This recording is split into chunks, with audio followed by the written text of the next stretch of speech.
how to use the fonts in our Flutter project.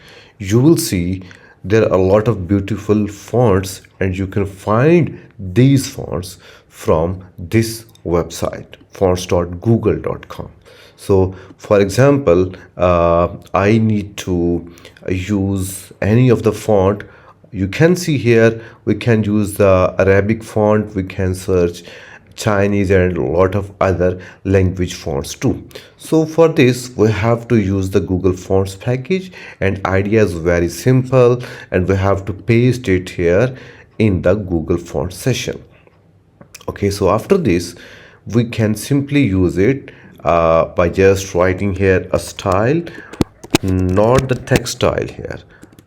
Now we have to write the Google fonts, and then for example I just need to write any of the font. For example, this is the font that I like.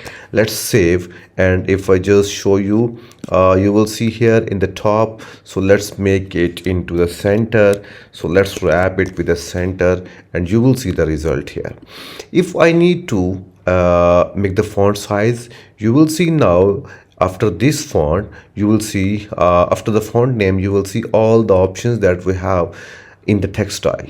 So here now we can write here the font size. If I just put here the 50, now you will see our font is this. And if I just need to write any font like this one, if I just save it, you will see the font has been changed. And now you can use any of the font. You can like search it from here, like the Sigma is the font if I'm going to use. So I can write here the Sigma. So Sigma 1 or any name of it has. Now you will see this font is the same that you can see here too. So that's it. See you tomorrow.